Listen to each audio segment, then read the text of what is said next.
How do you let go of control in a waiting season? A while back, I had talked about how I was finding joy in this waiting season, which is still a very hard task to accomplish. But I want to talk about now how I've been letting go of control in the season of waiting, because for me, AKA a control freak, somebody who struggles with anxiety, someone who is um, always looking for more understanding and wanting to create a clear path for the direction that I want to go. Learning to let go of control in this season has been tough. And I'm sure for most of you, it's probably the same because who doesn't want to be in control? It's predictable, it feels safe, it's amazing. So that's what we're going to be talking about today. If you are new here to this channel, my name is Brianna. I am first and foremost a 20 plus year licensed clinical psychotherapist, but I am way more than that. I am a mentor and coach to 6 and 7 figure CEOs who are wanting to bridge the gap between their professional success and the personal struggles so that they can have a life that is accumulative of peace, joy, and purpose. I'm an author, I'm a speaker, and I'm also a daily YouTuber now. So welcome in. Today, we're going to be talking about how I let go of control in this waiting season that I'm still waiting in. And it feels like I have been here forever, forever. It is quite painful sometimes, and at other times quite annoying, and other times just boring, and other times defeating. So, oh my gosh. But I'm here and I'm trying to make the most of it.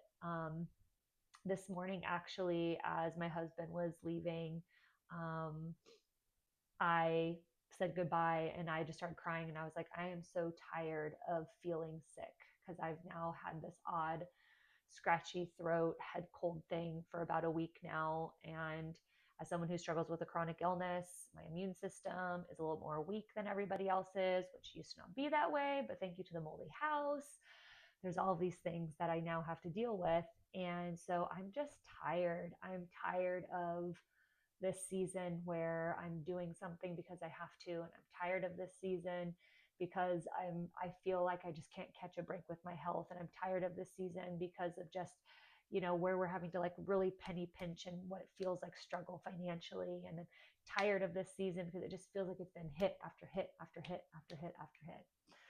And yet there are good things that are happening, but every so often we have to unravel because we're human, right?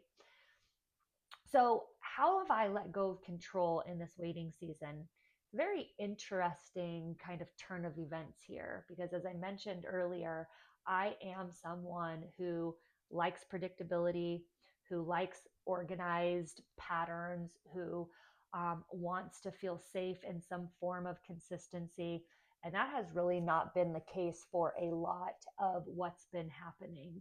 So, what I have learned is that waiting during seasons of waiting are what teach you about the internal parts of yourself, your character, your limiting beliefs, your self dialogue, all of those things. It exposes you to a timeline that you have not met yet. And I want you to think about that because never have I ever really been in a timeline where I actually waited.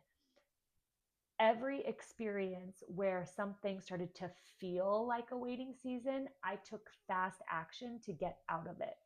And so I never really gave that season the opportunity to mold me and prune me and prepare me and um, help me see myself in a way that was going to challenge me both in a negative and positive way to get ready for whatever was coming next.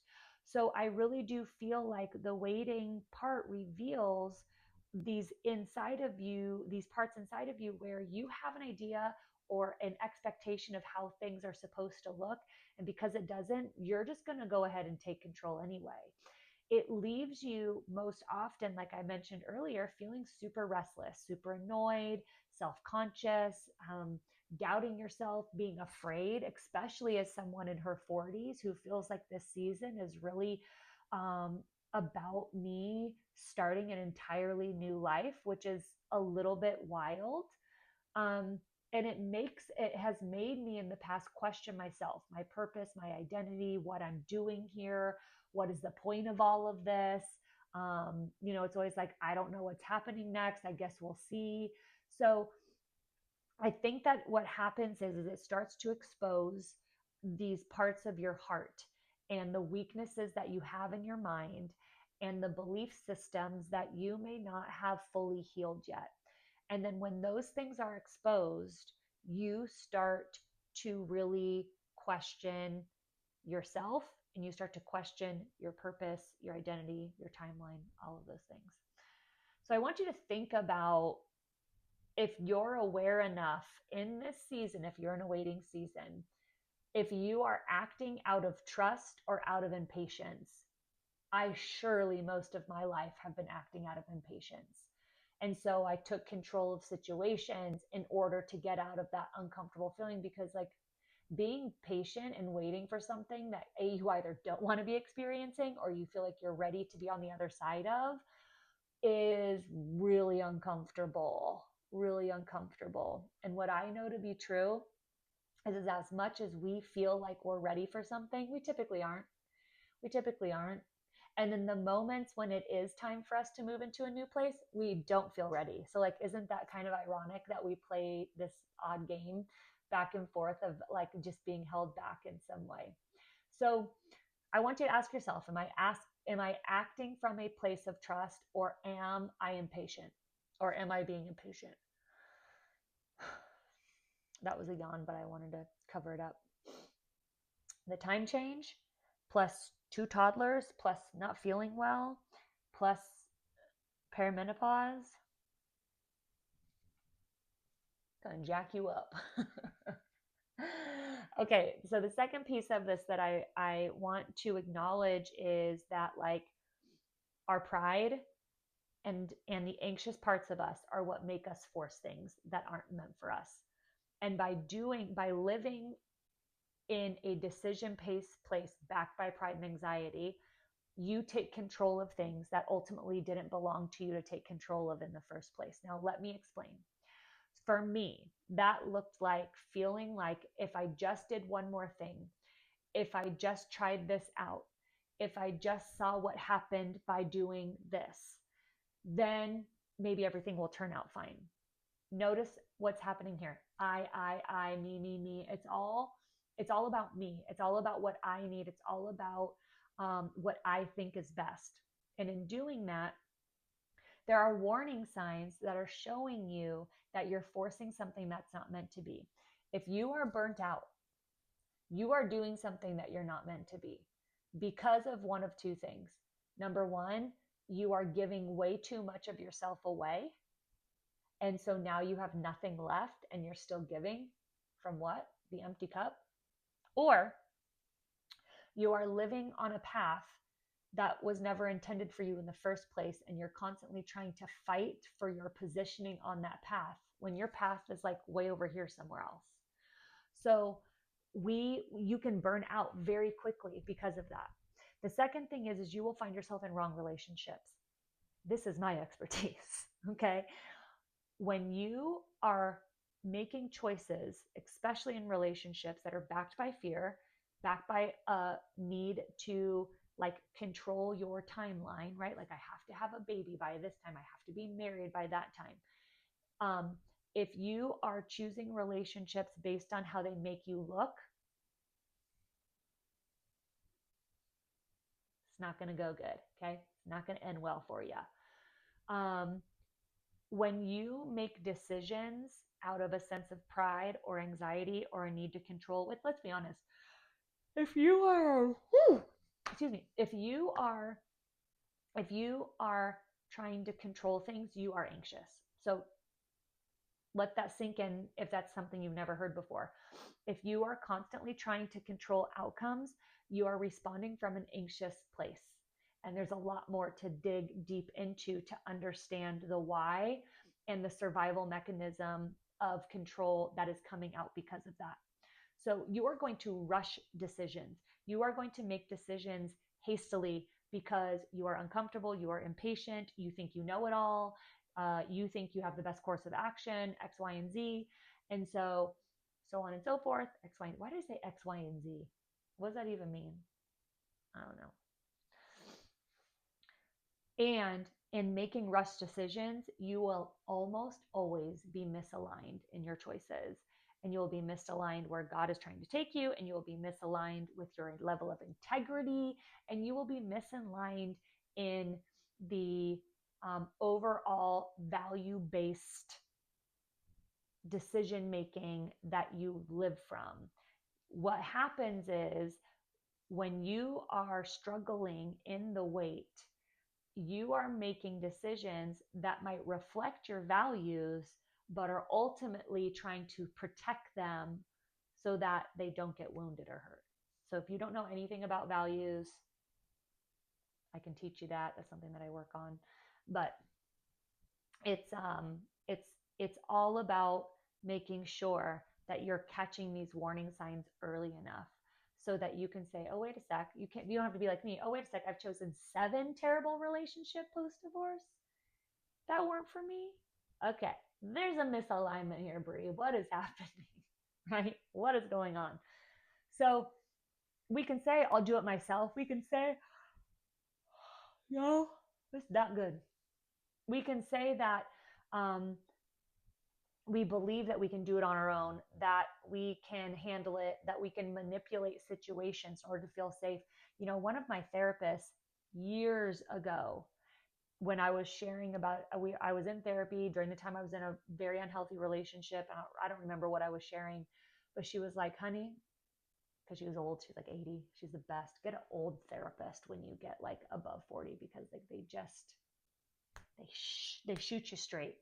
She said, honey, what you're doing isn't trying to be honest with him. You're emotionally manipulating the situation so that you could control the outcome.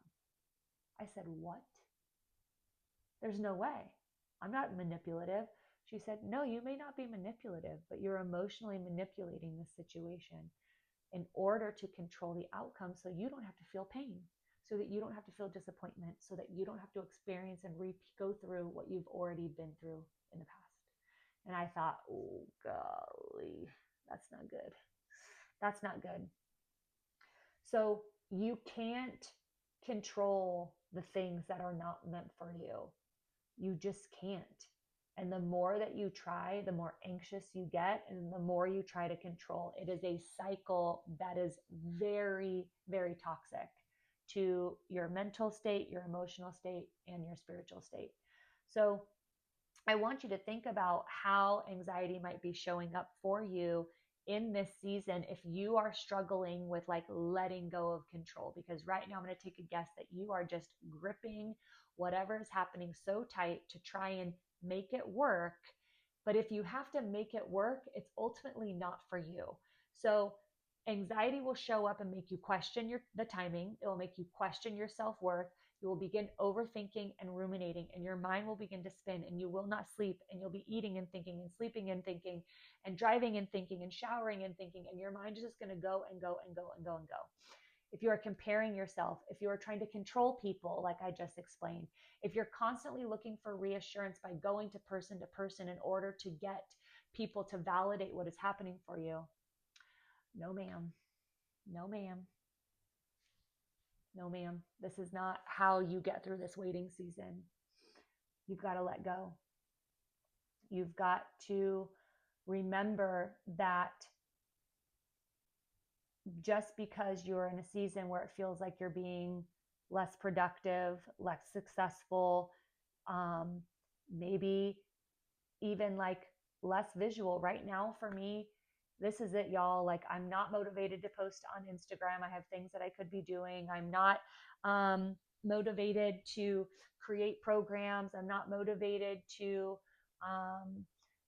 work on these other things that I had said I was going to, because what I am figuring out is that every time I have an idea and I start to create it, I get burnt out very quickly, or I get distracted, or I lose motivation, and I don't what I know for certain is I'm not losing motivation because I'm not motivated.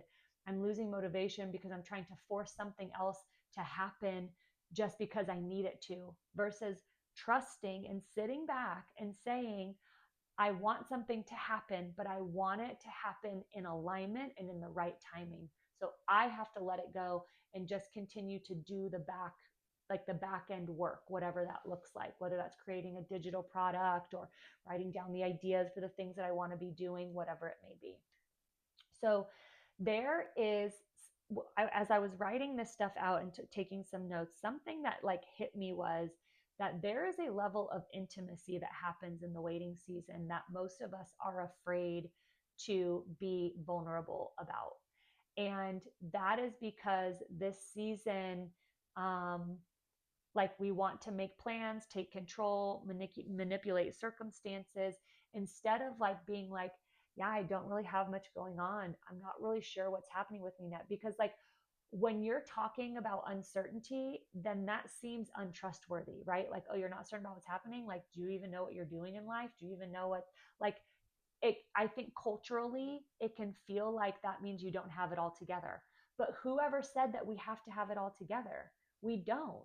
And I am unsubscribing from the idea that we have to have this like strict plan for our whole entire life. No, like we have permission, and I'm giving it to you now, to reinvent yourself as many times as God is encouraging you to do so and opening the doors for you to walk through to do just that.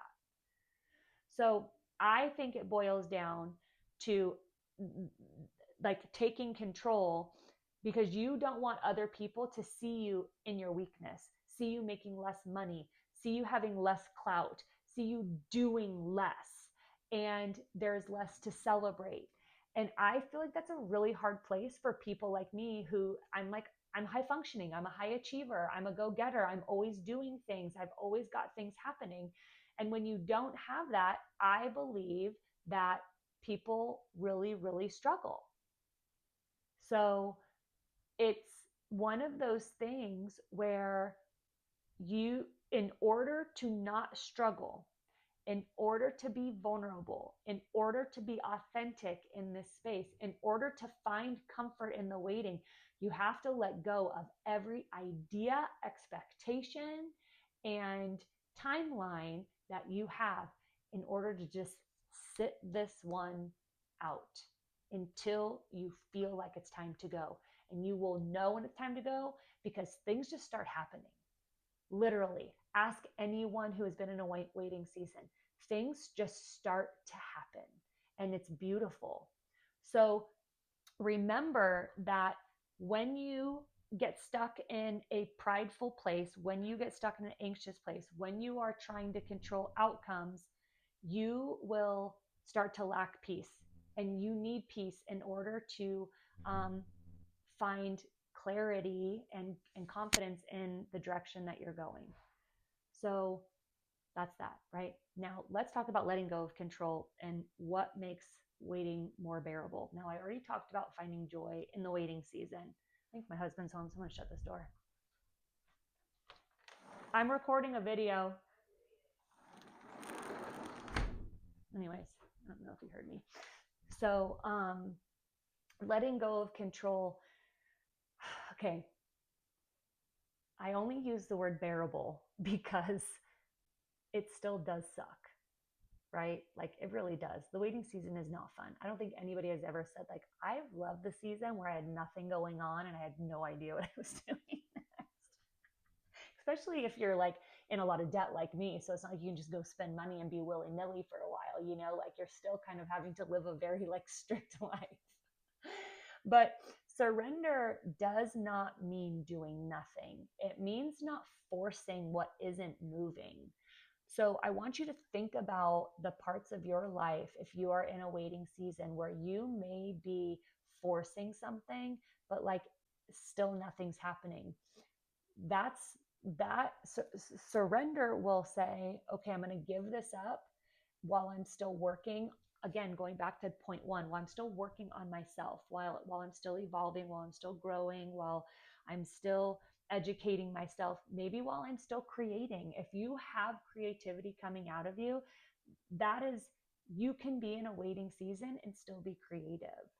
I feel like a part where I struggle in that is that I right now am in a waiting season and I'm not feeling inspired by much of anything. So I'm really having to challenge myself. And that's why I started doing these videos. I have found more excitement and passion, even though I'm sick, even though I'm going through all this peri stuff, even though we're in this financial crisis, even though I'm wanting to um, reinvent myself in these next years in a different type of career. Like, I am feeling like doing this has got me excited again, because the last couple of months of this waiting season have felt like torture to me because it felt like I had nothing going on.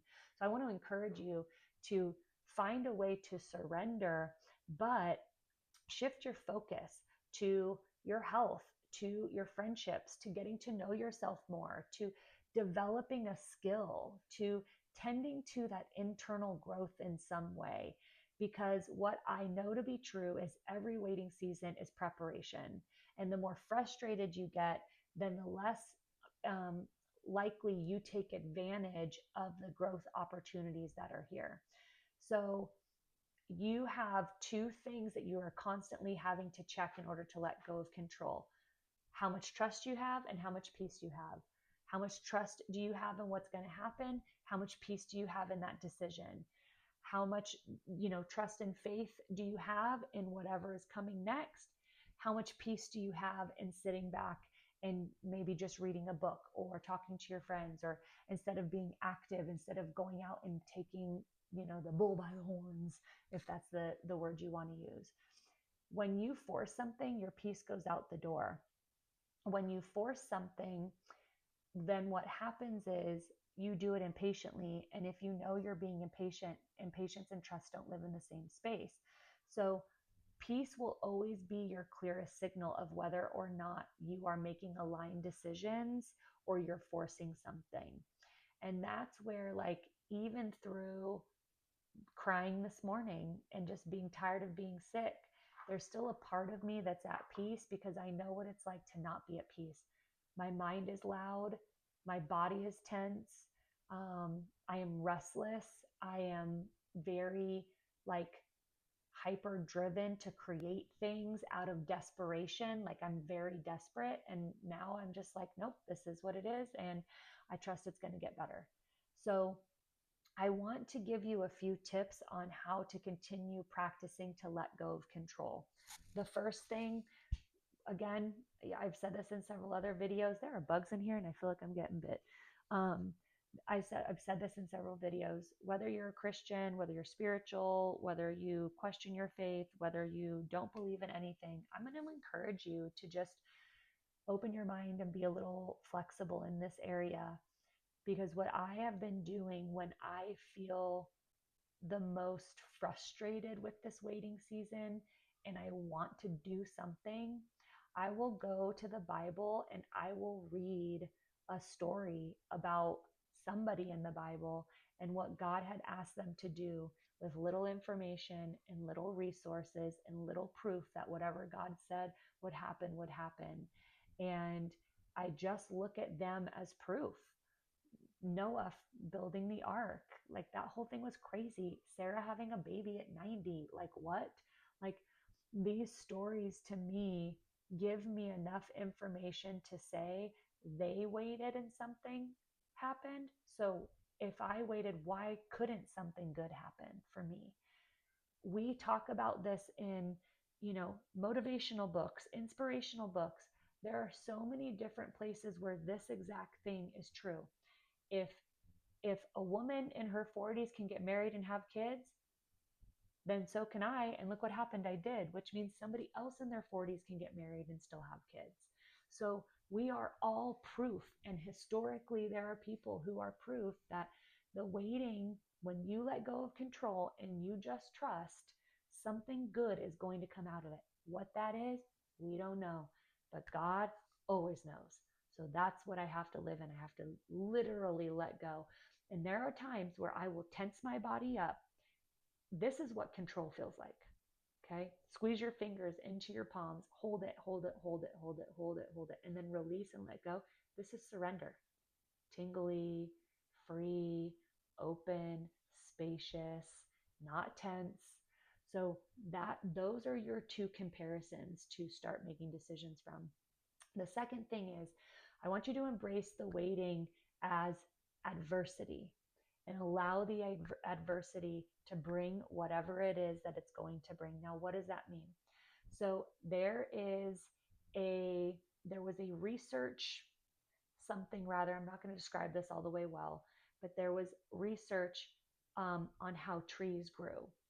And there was an area where trees grew where there was no wind, and then there was areas where trees grew where there were wind.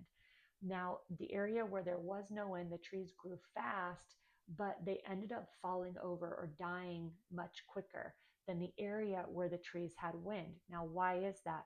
Wind strengthens the roots and sturdies the trunk to make it more grounded to hold into whatever comes, versus the trees that weren't in any wind.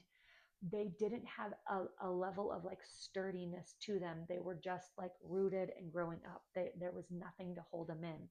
And excuse me, so without wind, a tree dies. Without adversity, we do not develop the strength and the capability, because we would just be sitting in our comfort. So we have to have adversity, because adversity is what strengthens us to get to the next season. This waiting season is adversity. That adversity is giving you an opportunity to strengthen your character, strengthen your integrity, strengthening your inner dialogue, strengthening your inner belief systems about yourself, your value, and all of that is going to give you what you need to walk into the next season. So if you try to control it, force it, make it move faster, get out of it, go a different direction, you're walking into that decision more weak, and you won't last, or you're going to experience the same exact thing again. Hello, dating 7 people who were not meant for me. Okay. And the third one is, I want to encourage you to continue sharing this experience of waiting with other people as much as you can. Whatever shame, whatever disappointment, whatever frustration, whatever self-doubt, it doesn't matter, because part of the path to letting go of control is being vulnerable enough to say, I can't do this on my own. I need help.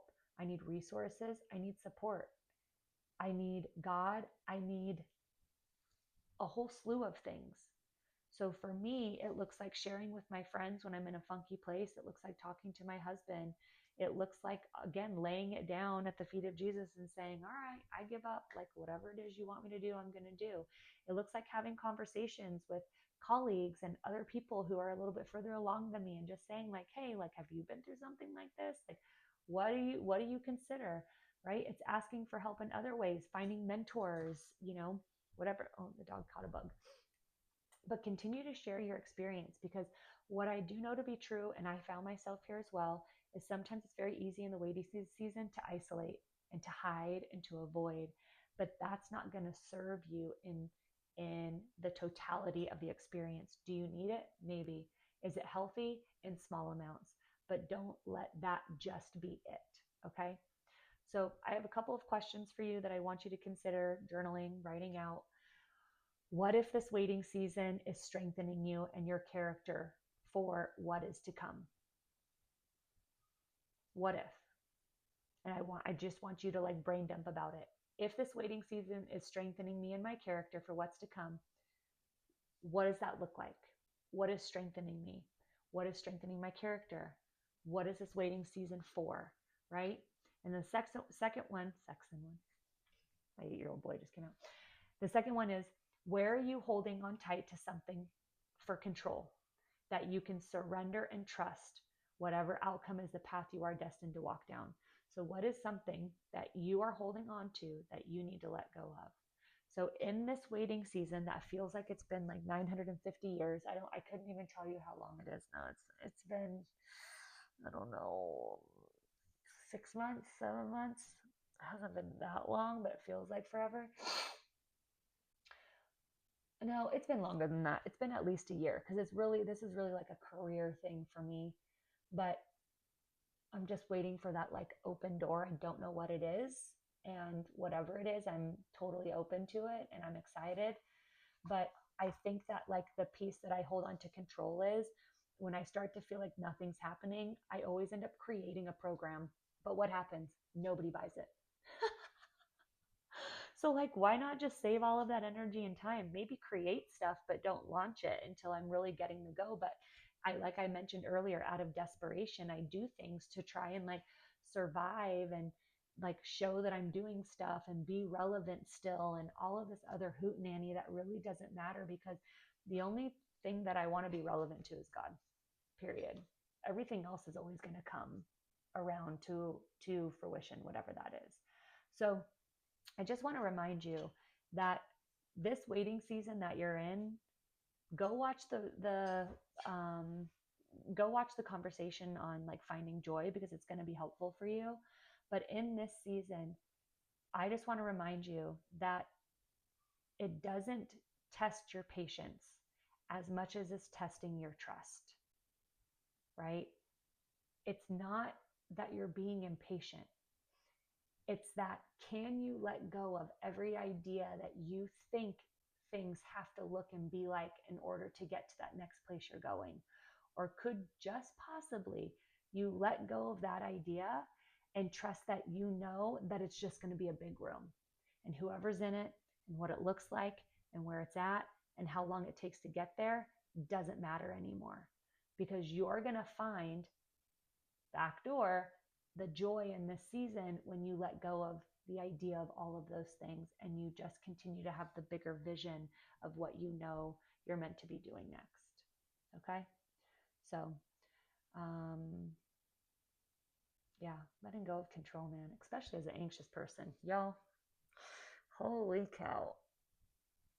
Are you liking my videos inside here? I'm enjoying it, but I had the doors open all day long and there's like so many bugs in here now. So, oh well. All right, y'all. That was episode 31 of 100 Days. So we'll see you tomorrow.